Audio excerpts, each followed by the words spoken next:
Tú sí dirías y nos comentaste antes de empezar el podcast que eres una nómada digital y pues te ha permitido recorrer el mundo porque pudimos escuchar un poco. Y trabajar en Pokémon cuando se lanzaron Pokémon Diamante y Pokémon Perla en 2006. Vaya, esto deja claro cuánto tiempo llevo trabajando con marcas y editoriales. Pokémon pues, se está renovando cada 2-3 años. ¿Crees que tienen algo en común de estas franquicias tan grandes que nos permite trascender?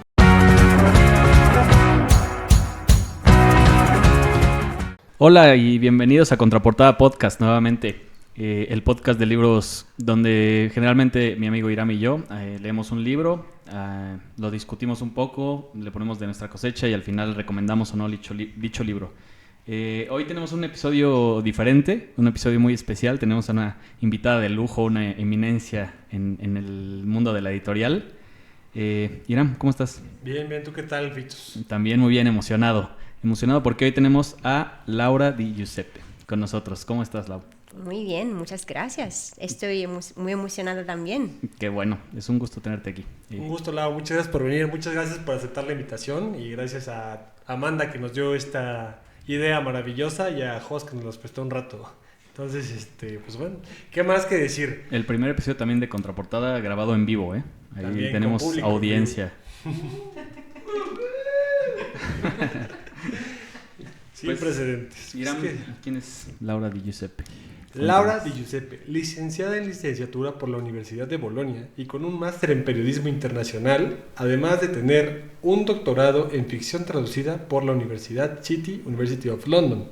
Aparte de eso, es una consultora editorial y de marketing que ha trabajado durante más de 17 años encargada de desarrollar estrategias integradas para algunas de las marcas editoriales más exitosas del mundo. Cabe mencionar Bestias Fantásticas, Dr. Seuss, Paddington, Agatha Christie, y nada más y nada menos que J.R.R. Tolkien, escritor del Señor de los Anillos, y además con el escritor George R.R. Martin, creador de la serie Canción de Hielo y Fuego, conocida también como Juego de Tronos. Y un logro más que tiene es que trabajó con Pokémon. Yo no había conocido a nadie que trabajara con Pokémon antes, es para mí un honor conocer a alguien de esa empresa, pero la verdad sí. Aparte de todo esto, tiene experiencia con Penguin Random House, tiene con HarperCollins, trabaja como gestora de proyectos ahorita actualmente en Tandem Collective, colaborando con autores y editores para establecer su presencia en línea y maximizar las oportunidades en las redes sociales. Además, desde 2014 ha sido profesora invitada en varios másteres oficiales y ejecutivos por City University of London, University College of London, Roehampton University, University of Arts of London, Oxford Brookes, Base Business School, y bueno, en ellos ha impartido bloques sobre la edición internacional, negocios, marketing y marketing digital. Di Giuseppe es ponente habitual en conferencias del sector y organiza talleres profesionales de Book Marketing Society en Londres. Una carrera prominente. Hemos tenido gente muy importante y eres una de ellas. Muchas gracias por haber venido con nosotros. Muchísimas gracias y hola a todos. Estoy muy emocionada de estar aquí, así que gracias por invitarme al podcast. Como ha dicho Iram, trabajo como Project Manager en la agencia de marketing digital de Tandem Collective, donde gestiono campañas de marketing para casas editoriales internacionales, la estrategia global y el desarrollo de comunidades de lectores en canales de redes sociales. Trabajamos principalmente con creadores de contenido en Instagram y en TikTok y organizamos experiencias de lectura colectiva online que en Tandem llamamos Read Along. Mi pasión por el mundo editorial y la lectura y traducción me llevó a realizar, como ha dicho, un doctorado en el mercado editorial internacional, donde investigué el mercado de la ficción traducida en el Reino Unido y Estados Unidos. En particular, analicé las razones por las cuales la traducción representa solo el 3% del mercado anglófono. Me encanta la industria editorial, analizarla y aprender sobre ella, lo que me llevó a la universidad.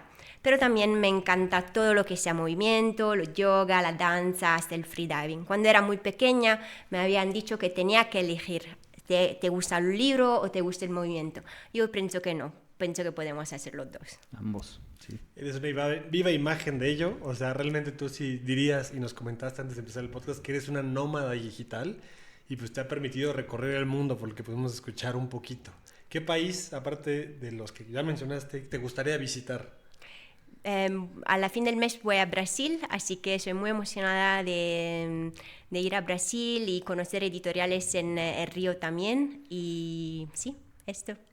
Pues mucho éxito en tu viaje. Gracias. Ya nos platicaste un poco de quién eres y lo que haces. Y bueno, para empezar el podcast yo creo que es justo empezar con lo que más nos apasiona. Es un tema generacional. Aparte de los libros. ¿Qué tal es trabajar con Pokémon?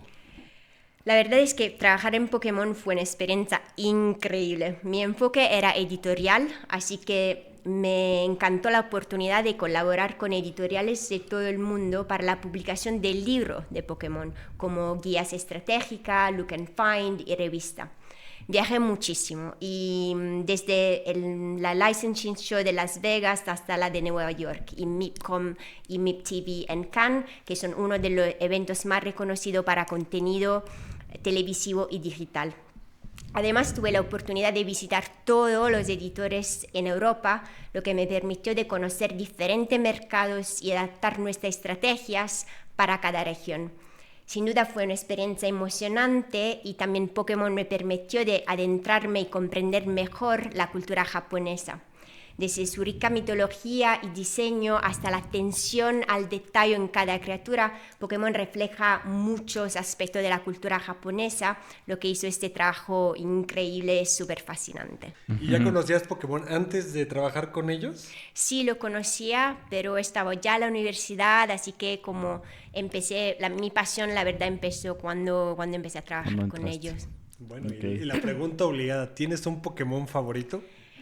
Sí, obviamente, y trabajaba en Pokémon cuando se lanzaron Pokémon Diamante y Pokémon Perla en 2006. Vaya, esto deja claro cuánto tiempo llevo trabajando con marcas y editoriales. Por esto, mi Pokémon favorito es Dialga, el legendario que solo se encuentra en Pokémon Diamante y que en japonés se conoce como Diagura. Este miembro del trío de la creación tiene un poder que para mí es excepcional, es asombroso, controla el tiempo por completo, pudiendo viajar al pasado, al presente y al futuro, o incluso detenerlo y iniciarlo a voluntad. Según los mitos, el nacimiento de Dialga marcó el comienzo del tiempo, que se estabiliza con cada latido de su corazón. Esto me encanta. Su movimiento característico, The Roar of Time, el rugido del tiempo, lo hace aún más épico. Dialga tiene número de Pokédex 483 y mide 5.4 metros de alto y pesa 683 kilos. La medida es algo que era muy importante, que yo tenía que conocer porque, por ejemplo, al crear un libro con editoriales es esencial entender las proporciones y la diferencia en altura y peso entre los distintos Pokémon. Estos son detalles clave para asegurarle que las ilustraciones, los diagramas, la comparación en los libros sean precisas y coherentes con el universo de Pokémon, algo que los fans realmente valoran. O sea, creo que me suena con lo que platicábamos hace ratito, ¿no? Que justo, trabajaste en El Señor de los Anillos también y que tienes que conocer, incluso hasta hablar un poco el idioma élfico, ¿no? Para entonces crear la estrategia y crear el contenido para personas que son obsesivas con el contenido, ¿no? Y quizás a ti te guste y conozcas la historia y tal, pero tienes que conocer hasta ese grado de detalle para poder entregarles algo que esperan y justo, como dices, que las proporciones sean correctas, que los colores sean correctos, que el sonido que hacen sea como consistente en varias plataformas. Así es fascinante todo eso. Sí. Aparte de Pokémon y todo este mundo que es un mega mundo, Pokémon es de las empresas, bueno, creo que es la empresa mejor valuada a nivel mundial por la cantidad de fanáticos y compradores que tiene. Está evaluada y si te metes con problemas con Pokémon, tienes problemas con todo el mundo. ¿Hay otra franquicia de videojuegos que te llame la atención o que te guste? Tengo que decir la verdad. La verdad es que me encantó trabajar para Pokémon, aunque nunca fui gamer. Mi sueño siempre ha sido trabajar en una editorial y gracias a Pokémon y la experiencia que adquirí con esta marca, tuve la oportunidad de comenzar a trabajar en HarperCollins. Mi rol allí fui como brand manager para marcas como Dr. Seuss, Paddington, Hello Kitty, The Hobbit, The Lord of the Rings y muchas más. Fue una experiencia muy interesante que combinó mi pasión por los libros y la gran historia con el marketing de marcas icónicas. Y nunca esto hubiera pasado sin mi experiencia en Pokémon, pero nunca fui gamer. I'm sorry. No es un problema, Pokémon es para todos. No pasa nada. Hay muchos. Curiosamente, Pokémon es como de este grupo que se diversifica. No necesariamente solo tiene que ser un juego. Que muchos de los problemas que algunas empresas tienen es que no se diversifican y afectan su propio flujo de efectivo. Y Pokémon se abrió a un mundo como fueron las cartas, fueron los videojuegos, por lo que dices la editorial. Se enfocó en niños principalmente. Tiene colaboraciones con McDonald's, tiene colaboraciones con marcas de ropa. O sea, ahorita creo que está Cuidado con el Perro, tiene una colección enorme de Pokémon y cada año sacan otra. Entonces realmente Pokémon es muy abierto a muchos esquemas y como mencionas, te abrió otro mundo. Y HarperCollins y Penguin Random House son casas editoriales enormes, enormes, enormes. Yo cuando escuché Penguin Random House dije, wow, qué locura. Muchos de los libros que tenemos aquí pues, son de esa editorial. La gran pues, mayoría. Sí, entonces es como, pues wow, qué manera tan grande de englobarse en el mundo con una pequeña cosa que te abre puertas a más cosas, ¿no? Ya después de haber platicado ahora sí que todo lo de Pokémon, vamos ahora sí a enfocarnos en las editoriales, que es principalmente pues, el tema de este podcast. Has trabajado con dos de las más grandes editoriales que son mundialmente reconocidas. ¿Qué tal es trabajar para una editorial? Sí, como te he dicho, trabajar en una editorial ha sido un sueño hecho realidad para mí y lo que más me apasiona es el desafío de identificar a nuestro lector ideal y crear estrategia innovadora de marketing para conectar con ellos. Cada libro tiene su público y encontrar maneras únicas para involucrar a estos lectores es muy, muy fascinante para mí.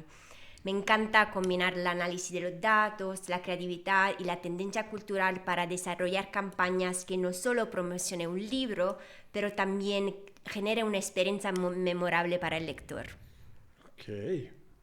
¿En qué momento dijiste quiero trabajar para una editorial? ¿En qué momento dijiste, sabes qué, yo me quiero enfocar directamente en la literatura? Me llama, me encanta, es mi sueño. ¿Cuándo fue que dijiste tú, esta es mi vida y la voy a seguir? Creo que siempre, como desde niña, siempre he amado leer y después en la universidad he estudiado literatura, así que creo que durante los años de la universidad es cuando de verdad aprendí que como esto era mi pasión y lo que quería hacer de mi trabajo. Ok. Bueno, de los proyectos que ya platicamos, ¿cuál es el más memorable? ¿Cuál es el que más te gustó ahorita que estábamos viendo? Sí, algunos de los momentos destacados de mi carrera en marketing incluye la promoción de las nuevas novelas de Hercule Poirot de Sophie Hannah. El primero fue The Monogram Murders, Los Crímenes del Monograma, con un evento de inmersión en el cual recreamos el mundo del Hotel Bloxham, el hotel en el libro, con actores invitando a periodistas y influencers. También gestioné la campaña global del 75 aniversario del Hobbit, culminando en un gran evento en Fulham Palace, en Londres, con el actor Andy Serkis, que es Gollum en El Señor de los Anillos. Y trabajé también en campaña como Léelo antes de ver la película, promocionando Asesinado en el Oriente Express, que es la adaptación del libro de Agatha Christie, organizando eventos con fans en el Oriente Express y en la librería inglesa Waterstones. Muy bien. Pero te enojes, güey. Lo bueno que le enfermo Esto sí se queda, ¿no? Sí. Por El público favor. se está ahogando. Ok. ¿Ya se fue, Lolita? ¿Quiere agua? ¿Quieres agua?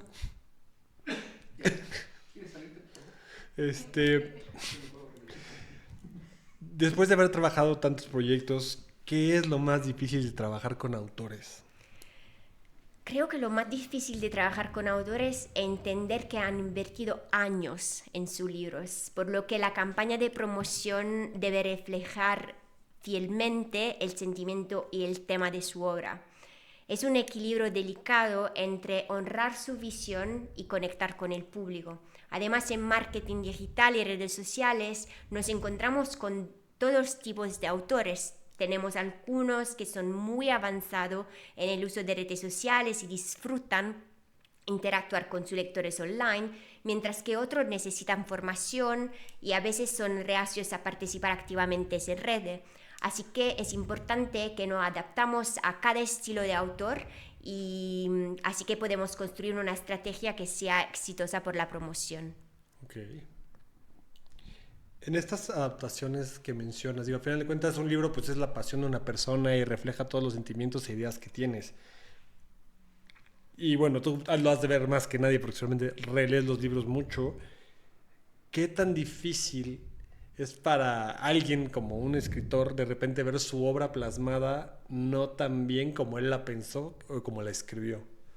La verdad que es muy, muy difícil. Como el tema de la adaptación es un tema muy complicado, tal vez hay autores que pueden trabajar con the Film Production Company, pero hay otro que no. Así que es un tema muy, muy complicado, porque sí, ver como actores que son personaje imaginado es un tema muy, muy complicado. Y te hago un ejemplo. Cuando estaba trabajando con Sophie Hannah por el primer libro de Hercule Poirot, de continuation novel, que se llamaba The Monogram Murders, al principio en el marketing hemos tenido esta idea de tener los personajes online, así que construir perfiles de los personajes del libro online en los canales sociales. Y la autora ha dicho que no puede tocar los personajes solo viven en los libros. Okay. Pero lo que hemos hecho es recrear el hotel. Con el hotel estaba bien, recrear el hotel, un espacio, un setting, estaba bien, pero no, los personajes solo viven en los libros. De los libros que has leído antes de que se publiquen, ¿te gustaría cambiar algún final o alguna parte de la historia antes de que se publicara? Sí, por supuesto me ha pasado, especialmente cuando veo algún detalle en la historia que podría conectar mejor con ciertos lectores. Sin embargo, mi papel en marketing no incluye modificar el contenido del libro, porque eso corresponde al editor y al autor. Así que a veces sí, si tengo ideas, por supuesto puedo compartirla con el editor, pero siempre respeto el proceso creativo y el proceso editorial. Y mi enfoque principal, como he dicho, es encontrar la mejor manera de presentar la historia a su público ideal, destacando su esencia y sus puntos fuertes, y no es de verdad modificarla. De alguna historia que hayas ya leído y de repente dices, este final está perfecto, pero el autor de repente dice, ¿sabes qué? No me gustó, lo voy a cambiar, lo cambia y dices como, no, está mejor este. Sí, se da eso es muy común, pasa. No, tengo que decir la verdad, en mi experiencia nunca me ha pasado, porque creo que la colaboración entre el autor y el editor suele dar como resultado un libro más sólido y bien construido. Esta interacción aporta nueva perspectiva y que enriquece la historia, especialmente en términos de desarrollos de los personajes y de la trama. Así que en mi experiencia siempre he visto que el libro publicado supera siempre al original, y porque creo que la verdad es que las revisiones y ajustes ayudan a mejorar la narrativa y hacerla más impactante por los lectores. Con todos los escritores que has trabajado, ¿hay alguno que tenga un enfoque específico para la creación de mundos o el desarrollo de personajes que te parezca único, que valga la pena o que sea inspirador? Sí, como he dicho, he tenido el privilegio de trabajar con autores como Sophie Hannah, que es una escritora increíble y autora de las novelas de continuación de Hercule Poirot, The Monogram Murders, Close Casket, The Mystery of Three Quarters, The Killings at Kingfisher Hill, Hercule Poirot Silent Night, y de thriller psicológico. Lo que me encanta es que Sophie es muy, muy influenciada por Agatha Christie y tiene un enfoque muy estructurado para la creación de sus historias, lo que ella llama arquitectura de la historia. Su proceso de planificación es muy fascinante porque se inspira en dramas de la vida real, rencores y experiencias extrañas, y utiliza la psicología para entender lo que motiva a la persona a actuar de una determinada manera. Y Sophie tiene la costumbre de tomar algo de su vida cotidiana y preguntarse ¿qué pasaría si? Para convertirlo en un escenario que es lo suficientemente dramático para ser el centro de un thriller. Y aunque su estilo sea diferente del estilo de Agatha Christie, la autora ha sido una influencia fundamental en su trabajo. Sophie piensa que una trama fuerte es clave para entender y desarrollar a los personajes, ya que solo conocemos a una persona verdaderamente cuando entendemos lo que ha hecho y por qué lo ha hecho. Esta idea me parece muy inspiradora y es el enfoque único que he visto en su escritura. Sophie también destaca que Agatha Christie creó el plan perfecto de lo que debe ser una historia de detective. Al comienzo de cada novela nos muestra una situación aparentemente imposible y nos volvemos locos preguntándonos cómo puede estar pasando esto. Y luego lentamente revela cómo lo imposible no solo es posible, sino que es lo único que podría haber sucedido. Y eso es algo que Sophie también hace en sus libros. Tanto los juegos como los libros son parte de la narración, pero involucran a la audiencia de diferentes maneras. ¿Cómo ves que los dos medios se complementan entre sí en términos de estructura narrativa? Sí, yo creo que los libros y los videogames son medios de narración muy distintos, pero también complementarios. Los libros ofrecen una experiencia introspectiva y muy profunda, donde la imaginación del lector da vida a los personajes, a los escenarios y las emociones. Por otro lado, con los juegos involucran al jugador de una manera interactiva, permitiéndole de tomar decisiones de una forma muy activa de la narrativa. En términos de estructura narrativa, los libros suelen seguir un arco más definido y controlado por el autor, que lo permite desarrollar temas, personajes y emociones. Con los videojuegos, en cambio, tiene la capacidad de ofrecer narrativas no lineales que son basadas en elecciones donde la historia se adapta a la decisión del jugador, creando una experiencia única para cada persona. Y lo que creo que sea interesante es que cómo pueden complementarse. Los games pueden inspirarse en los libros para profundizar en sus personajes y temas, mientras que los libros pueden tomar elementos de los videogames como el dinamismo o la narrativa múltiple para atraer nuevo público. ¿Crees que hay alguna manera de que los videojuegos incorporen mejores técnicas literarias para dar profundidad emocional y desarrollo de personajes?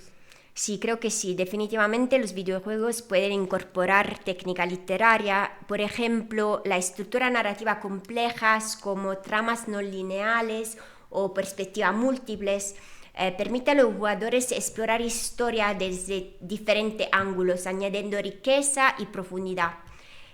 El desarrollo de los personajes también es otra área clave. En literatura se logra a través del pensamiento interno, de las relaciones, de las decisiones significativas. En los videojuegos podrían utilizar herramientas como diarios, flashbacks interactivos, conversaciones dinámicas que revelan las motivaciones y también las emociones de los personajes. Además, cuidar como los guiones, los diálogos y el diseño del mundo, lo que se llama la narrativa ambiental, puede también enriquecer la experiencia del jugador, similar a como una novela utiliza descripciones detalladas para transmitir emociones. Ok. Regresando un poquito más al tema de la editorial, ¿cuántas veces tienes que releer un libro para poder aprobarlo dentro de una editorial? Muchas veces. Por lo general, el proceso comienza cuando un agente literario envía el título al editor. El editor es el primero que lee el libro.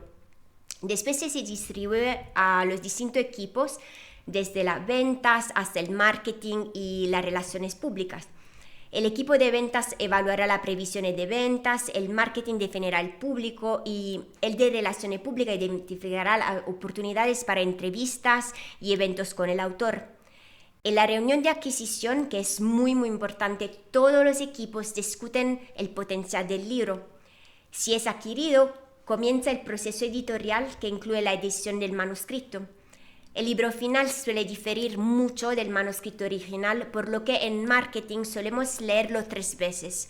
Primero el manuscrito antes de la reunión de adquisición, luego la versión casi final editada, que se enviará también como copias de lectura anticipada a influencers, creadores de contenido y periodistas, y finalmente la versión definitiva para desarrollar y afinar la campaña de marketing. Ok. En Tandem Collective actualmente, cuando un autor llega, ustedes son la parte de la estrategia, pero ellos solventan los gastos o cómo manejan esta parte del trabajo. ¿Es como conjunto, como la editorial? ¿Ellos quedan una parte, ustedes una parte o es cada quien su lado? Normalmente lo que pasa es que el editorial o el autor habla con nosotros al Tandem Collective y nos dice que hay un libro que quieren publicar, nos dan como la fecha de publicación y si tiene objetivo específico, por ejemplo, el desarrollo de una nueva comunidad de lectores. Y el presupuesto es el presupuesto de la editorial o el presupuesto del autor y nosotros trabajamos a este proyecto con el presupuesto de la editorial. Entonces, ¿puede un autor independiente contactarlos a ustedes también? También, sí, hemos trabajado con los independientes también. Perfecto. ¿Cuántos libros lees al año? Híjole. Ok, cuando trabajaba en HarperCollins solía leer 2 libros a la semana por trabajo y 1 por placer los fines de semana. Leía en todas partes, leía en la metro, en la cola, siempre cuando tenía un momento libre, así que esto sumaba unos 150 libros al año. Wow. Sin embargo, te digo algo, durante la pandemia algo de muy muy extraño me ocurrió. Mientras mucha gente encontraba paz y evasión en los libros y como saben, el mercado editorial fue uno de los pocos que se mantuvo súper fuerte durante este tiempo, yo dejé de leer. Probablemente esto se debe a la razón por la que leo por placer y no lo hago para escapar, sino para explorar mi pensamiento más profundo, para conectarme conmigo misma. Y por esto mi género favorito cuando no leo por trabajo suele ser la ficción literaria. Así que mientras el mundo encontraba su consuelo en los libros, yo me desconecté completamente y empecé a correr. Para los amantes de la lectura y de running, recomiendo de qué hablo cuando hablo de correr, de mi autor favorito, mi autor japonés Haruki Murakami. Es un libro fascinante que reflexiona sobre cómo correr ha influido en su vida y en su escritura. Seguía leyendo por trabajo, por supuesto, pero dejé de leer por placer en 2020. Y poco a poco, gracias a los audiolibros y a título de no ficción, volví a la lectura. Aunque siempre fui lectora de ficción, en 2023 empecé a leer audiolibros de no ficción. Debido a como dificultades personales en mi vida, empecé a leer libros como When Things Fall Apart, Uncomfortable with Uncertainty de Pema Chodron, Radical Acceptance de Tara Brach, The Body Keeps the Score de Bessel van der Kolk y Bittersweet de Susan Cain, que me ayudaron muchísimo en mi viaje de autodescubrimiento. Y ahora he vuelto a enamorarme otra vez de la ficción y uno de mis libros más recientes favoritos es La Guía Única de la autora mexicana Guadalupe Nettel, que es publicada para Anagrama en México y en España. Que también ahí está el episodio. Saludos a Guadalupe, tenemos que conseguirla. Pues, ¿qué decir? ¿Qué más? Es una carrera impresionante. Solo tengo una pregunta más que creo que es importante para todos. ¿Cuál sería el mejor consejo que le puedes dar a alguien para empezar a leer? Mi consejo sería, empieza por el género que más te interese, romántico, thriller, fantasy, terror. Empieza por un libro que te emocione, no empiecen por libro con un gran número de páginas. La mayoría de los títulos actuales, que no sea de fantasy, rondan las 280 páginas. Así que empieza con esos y si el número de páginas es un problema, opta por colecciones de relatos cortos. Y si se interesan temas específicos como la fotografía o el arte, elige un título de no ficción que aborde estos temas. Básicamente, creo que la clave es que te apasione el género o el tema. Súper. Bueno, Laura, yo también... Bueno, ahorita con la plática salieron algunas preguntas. No sé si podamos salirnos un poquito del guión. Me gustaría saber como tu perspectiva en cuanto a emociones y sentimientos. Digo, tú tienes que conectar con tu audiencia sí o sí.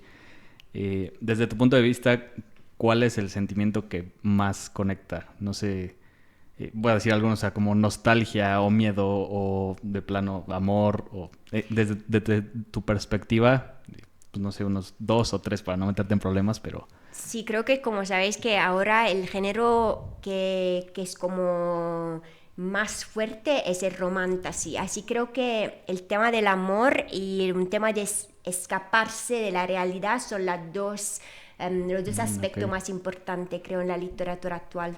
Súper, de plano evadirse de la realidad.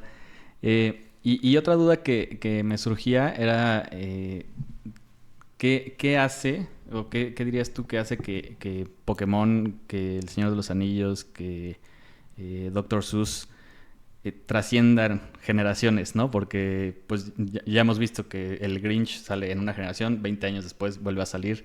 El Señor de los Anillos ha tenido, creo que tres salidas fuertes, ¿no? Y adaptaciones cinematográficas. Pokémon pues se está renovando cada 2-3 años. ¿Crees que tienen algo en común estas franquicias tan grandes que les permite trascender? Creo que la atención al detalle es algo de muy, muy importante en esta franquicia, y creo que el trabajo que los escritores, los productores han hecho de research y como el trabajo increíble es lo que hace un libro o una franquicia un evergreen property. Ok, súper. Y digo, para terminar traigo una dinámica de preguntas rápidas. La idea es que, y lo primero que te venga a la mente, lo digas. Entonces, ¿El Señor de los Anillos o Juego de Tronos? El Señor de los Anillos. ¿Libros impresos o digitales? Digitales. ¿Libros o audiolibros? Ahorita que lo mencionaste. Audiolibros. ¿Audiolibros? No, los dos. ¿Ficción o no ficción? Ficción. ¿Final abierto o final definitivo? Definitivo. ¿Leer en la mañana o en la noche? En la mañana. ¿Género favorito? Ficción literaria. ¿Autor que más te inspire? Murakami. ¿Cuál es el libro que más has recomendado? When Things Fall Apart. ¿Tu lugar ideal para leer? La playa. ¿Qué tomas o comes mientras lees? Nada. Ok. ¿El último libro que leíste? Orbital de Samantha Harvey. ¿El próximo libro en tu lista? No sé. Pokémon favorito, ya lo dijiste. ¿Autor con el que te gustaría trabajar? Jonathan Franzen. ¿Un hobby fuera de la lectura? Yoga. ¿Cuál es la mejor adaptación cinematográfica? Asesinato en el Oriente Express. ¿Y algún libro que te haya hecho llorar? Todos. Súper, listo. Tiram, no sé si tengas algo más que... ¿Asesinato en el Oriente Express es la chica del dragón tatuado? El libro es de Agatha Christie y la adaptación fue hecha para Fox. Oh, ok. No sé por eso. ¿Para qué les miento? Pues no hay más dudas.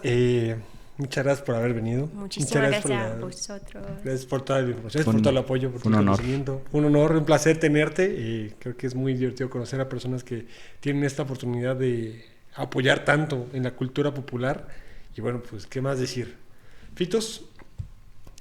Pues nada más para terminar, digo, no sé si ya te entregaron uno, pero gracias. Uno de los para tus viajes, porque lees 2 o 3 libros al mismo tiempo. Para los 3 libros que estás leyendo en dado momento. Tenemos a los invitados del podcast. Muchas gracias por venir. Y listo, antes de despedirnos, nuestras redes, Iram, no sé. Pues muchas gracias a todos por habernos escuchado. Terminamos el anexo del día de hoy. Esperemos que les haya gustado. Si pueden seguir sus sueños para llegar a ser una editorial, estar en una editorial, o bueno, trabajar en Pokémon, o conocer a grandes celebridades, pues bueno, ¿qué decir? O sea, los sueños se pueden cumplir, y bueno, aquí está un claro ejemplo. Como antes, nuestras redes sociales son Contraportada Podcast en YouTube, TikTok e Instagram. Laura, no sé si quieres dar tus redes sociales o prefieres dejarlas anónimas. No, como me gustaría compartir las redes sociales de Tandem, es Tandem Collective UK y Tandem Collective Global. Perfecto. Fitos, ¿cuáles son tus redes sociales? Yo estoy en Instagram como FitosR23. ¿Y tú? Yo estoy como Iram-Castro en todas mis redes sociales. Y bueno, pues con eso estamos por terminar el anexo de hoy.